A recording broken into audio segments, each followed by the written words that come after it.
All right, guys, what's going on? What's cracking? I need to turn the camera around, and Colton's here, but I need to turn the camera around. But guys, just be prepared for this. Just wait. So yeah, I shaved my beard off because I haven't seen my own naked face in probably, I don't know, what's 2005, so 15 years ago. I shaved my goatee I had off at the time for my senior pictures in high school. And this, I guess, is what I look like without a damn beard. And it is goofy as hell. I'm growing that shit back out, at least a goatee, because this looks like shit. But anyways, working on the wife's car. Colton here is helping me. All right, the man, the myth, the legend here. Go ahead and pop the tanker. It's already popped over here. We went ahead and put on the auto extrude, or I should say, Colton did. Thanks, buddy. He did his, and now I'm doing mine. And you can see here, it's for the gas cap. So just use a double-sided tape, which it comes with already on it, and just sticks on. So if you guys want placement idea, that is where you need to place it. It will not hit this when you close the door this way. The sticker for the premium gas, we went ahead and peeled off because I didn't want that behind it, and it's not gonna matter anyways because it's gonna be covered up. So that's what it looks like. And again, you just take your gas cap here, like so, and just sit it down in, and that's it. Holds it down in like so, and it keeps it from like sitting it somewhere, forgetting about it. I know I talked to Bulk the other day, he almost forgot where his was. He literally put it up there and went, oh shit, I put it back in the car, drove back. So this keeps that from happening.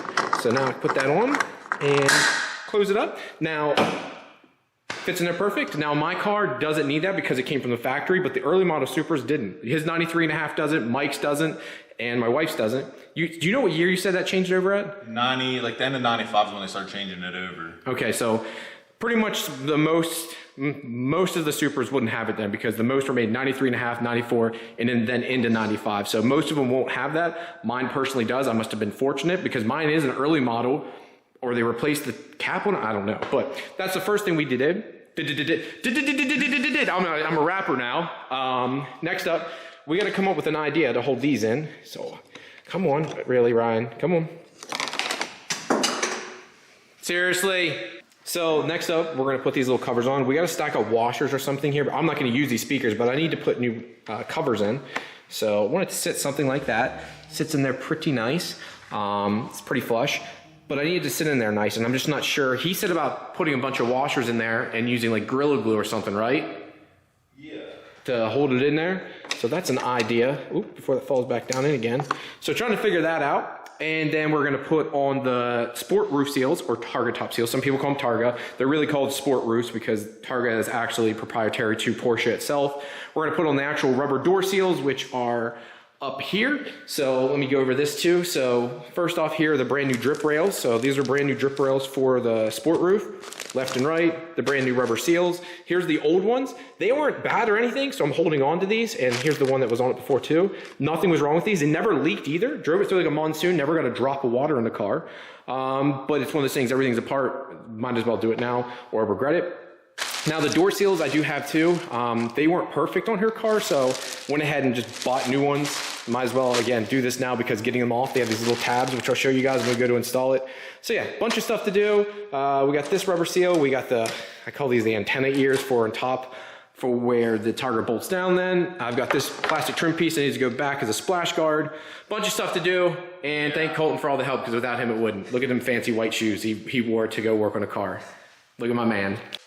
Welcome back to Ryan Shaved His Face channel. Made a giant mistake by shaving his face channel. We've got Colton here today. Say hi, Colton. Colton just fucking puts his hands up because he knows what to do. All right, so today is electrical day. So we've already kind of started this, so let me show you what we've got so far. Colton, the man, this will be another thing. He has been wet sanding the door sills, not the seals, door sills, and getting all the imperfections out of the best he can. There is more dirt in the paint than I would like, but again, for what I paid for all this, I'm never going to complain, but it is smooth. Smooth, just feel it, it's smooth. Anyways, so we are back here, and here's my Odyssey battery. So I am trunk mounting my battery setup, just like my car, to a T, doing the same battery, same thing. This is an Odyssey PC 1200, so if we get around here, you can see it right there. These are AGM batteries. This battery has, you can see it right there, 540 cold cranking amps, because Colton over there, who's on his phone again. Get off your phone, son. Look at him. He's just hungry. He's deprived. He needs meat. Not that kind of meat either, guys. You dirty minds.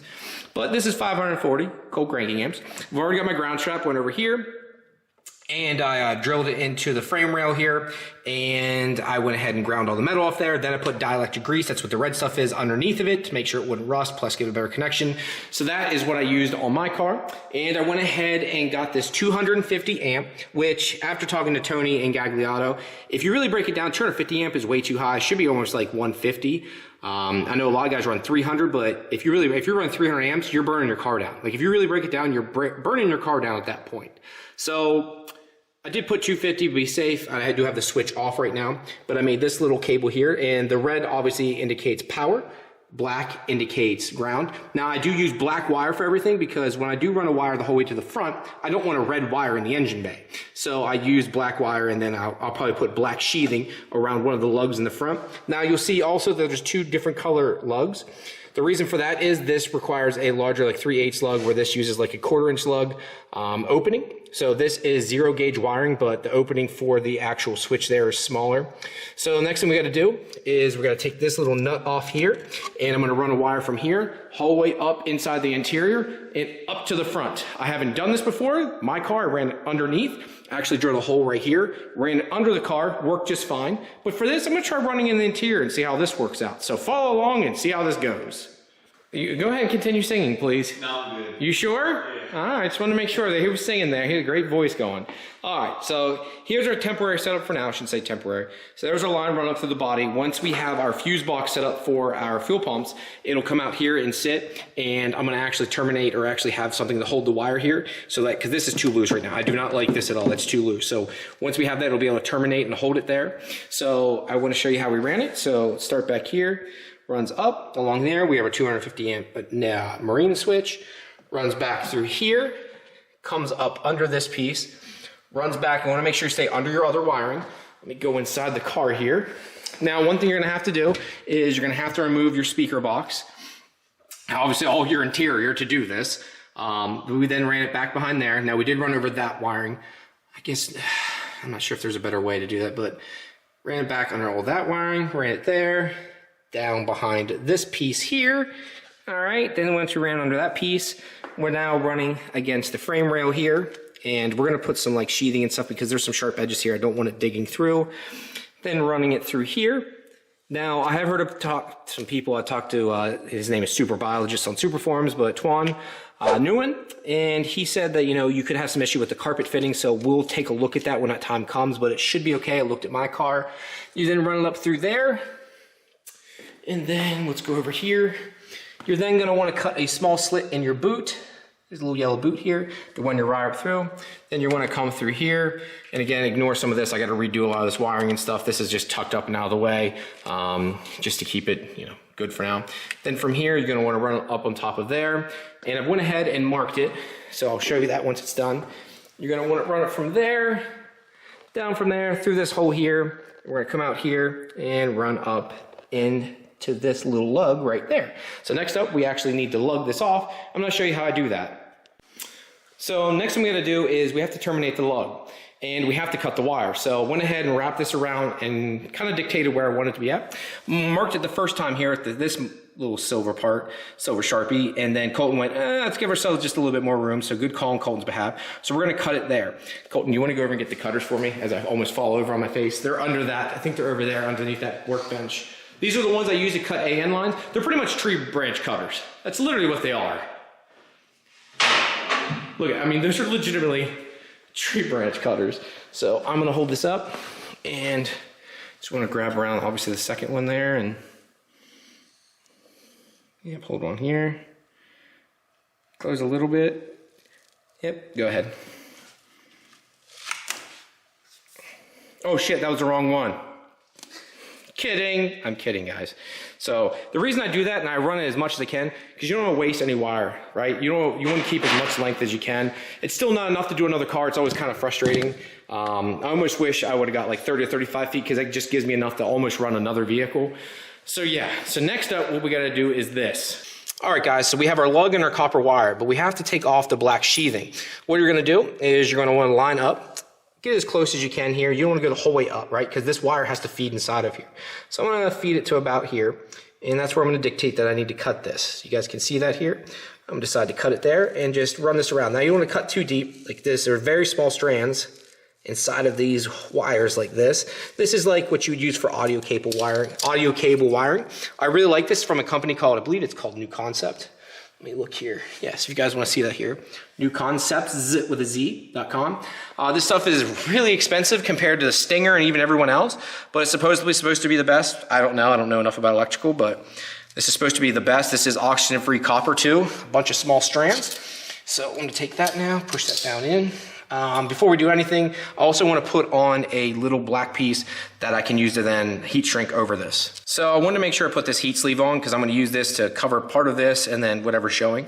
So I think I might have cut it a little too long this time. What you're going to do is you're going to try and keep this as together as possible and shove this down inside this lug here. Now this is where it sucks. I hate doing this. So guys, that's what it should look like. At Bud Up, I actually did it damn near perfect. Now I spun it around. Now you can see there's a couple strands that are straggling there. That'll be covered by this, but I put it like that. Now what I'm going to use is this lug setter. I got this off eBay. Jose Valley is probably watching this of Kaiser Motorsports going, you shouldn't use that. Well, I have, and I'm going to use it again. And it has worked for me in the past with no problem. So what I'm going to do is set it here, see where I want it. Make sure I have it in the spot that I want it. And then I'm going to take my old Wilton here and slam it on.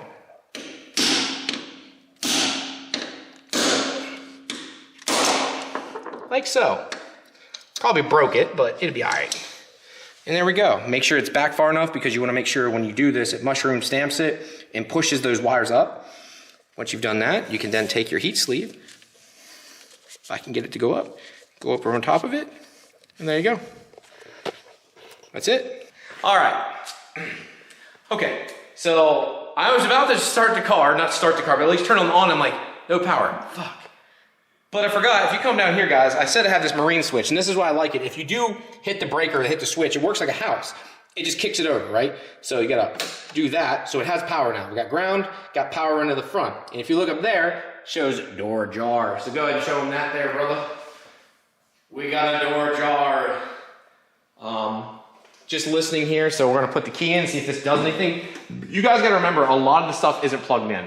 A lot isn't plugged in, so.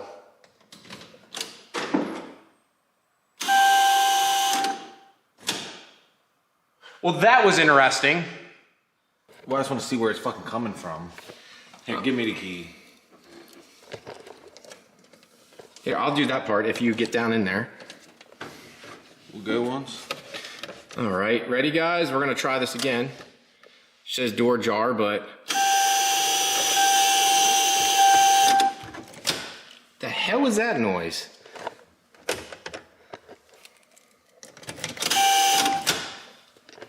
I've never heard that in my entire life. All right, so you guys already saw that we had a little fun there. We got it all running and not running. Jesus, really, Ryan? Didn't get running, but we got the power to it and blow a whole bunch of dust and dirt and stuff out of the vents, which is kind of cool. Now we're doing a starter wire. Yes, I can use the factory one, but I hate the way it looks on that, and might as well replace it. So what I'm using is, again, the same company. It's called New Concepts. This is 4-gauge wire. One thing I did do different is I used a standard lug here, which is like a 3/8 hole to go down by the starter. But I found this also on Amazon, which has a 90-degree bend. So I'm gonna use this directly off the fuse box so we can mount like that, come straight down. I'm gonna wrap around here. I'll show you what it looks like when all said and done. Now, unlike what I did in the car though, I wanted to wrap this in like a corrugated material like factory would have. The reason for that is, yes, this does have a nice thick sheathing on it, but this is gonna be in there rubbing, and the last thing, again, you don't want any issues with this. So I'd rather be safe than sorry. So what I'm gonna do is wrap it like this, and then I've got heat shrink. I'm gonna put over the ends of this to hold this on, and then I guess wrap some tape around it, but it doesn't really need a whole lot, but just wanna keep it from moving around. So let's go ahead and do that, and then I'll show you what it looks like when it's all said and done. All right, and this is what it looks like when all said and done. Well, it's not done yet. I still got to redo. Again, I've got a bunch of stuff over here. I want to make it all one like loomed harness kind of looking thing, which I got to rerun it all, but this is what it looks like right now. Here's how it comes in. So again, I use that 90-degree lug there. Let's get that to focus, to come down and run off the side here. Now you can see I have this like crappy looking corrugated piece over top of the wiring. And the reason I did that is for where I ran it at here. and then ran it down to the starter. I did it like that so it gave it some rub resistance, so if it rubs or anything hits against it, yes, it has a nice thick rubber coating. It's actually really thick, but I just want to add an extra layer. Last thing I want is this to leave me on the side of the road for something dumb, so went ahead and put that on it, put heat shrink on both ends, just to hold it on there, ran it in between there to keep it in area, and that's pretty good in there, and I used one zip tie. That was it. Very simple, very straightforward. I could have used the factory one, but again, the way it runs and it's very hard wiring, it was just not as nice as I would like. I wanted some 4-gauge wire as it was. I'm gonna use it for some grounding. And I'm like, might as well make a new starter wire. So I went ahead and did that. And then for the actual power wire here, you can see I ran it under here. It's not 100% perfect as it comes here. I wish I could have a lug that came out and like maybe even 90 down, but then you got these plugs here to worry about. It looks pretty good though. Comes out, runs here. Again, if you're looking at this standpoint, it's not bad. Ran it down underneath them, and then it comes out over here. And again, I got this set up right now. Again, I've got everything zip tied and looking like this. I've got to redo it to make it look pretty under here. Yes, I know no one will see it, but I don't know. If you're gonna do it, I got everything off. This is the time to do it, make it look right. Again, come back inside the car here, because people are gonna ask, well, Ryan, where'd you run it inside? If we go down under here, I don't know if there you go. You can see the wire right there. Again, went through that little yellow boot back there. Underneath, come back, comes through there, and then along the sill. And like you guys saw earlier, it comes back here to the battery. When I get Jose values, we got values today. Walmart values, get them today. Jose Valia of Kaiser Motorsport, when he makes me my fuel pump kit, I'll use like a rubber clamp off the side of that to hold this here, just because this is the only spot where it's like loose, and I don't like this. I don't like anything loose banging around that could rub. Yeah, I just don't like it. That's why I made sure this is so nice and taut. This is a little bit loose here. I could have probably made that a little bit more tight. I'm probably gonna take in a good 2 inches off of this to make it a little bit more tight this way, but I don't like it too tight either. So it should be fine. Mine's not extremely tight there. So yeah, nothing crazy, but it's done. Again, guys, thank you very much for tuning in today. Still trying to grow out this beard because it looks bad. I realized how fat I am. Like when you shave off your beard, you really, look at this. You really realize how fat you really are. Weighed myself this morning, weighed 185 pounds. Mind you, I'm only 5'9". I'm pretty hefty. So yeah, time to grow it back out. Covered some of that up. Get that good look going. But anyways, guys, thank you very much for tuning in. I'm trying to do, like I said, 2 a day is my goal right now. Trying to do as many as I can. Not 2 a day, 2 every other day. So 3 a week. Jesus Christ, Ryan, you're an idiot. Just rushing. Between work, trying to make videos. I'm trying to go back to the old way. Like 4 years ago, I was trying to do a video a day, and that was stressful, but I'm doing every other day. So I'm trying to do as much as I can here. I hope that helps some of you guys out. I think it's pretty cool. This Saturday, the car gets wrapped by John Purdue over at TLC Auto Detail. They're gonna put Modesta on it too when it's all said and done. It's gonna be fucking sick. I'm so pumped. I got way more videos to show you guys. I've got like 5 backlog videos to edit yet, so I'm going back inside, try to make my wife happy. So happy wife, happy life. God bless, guys, and have a great day. Peace.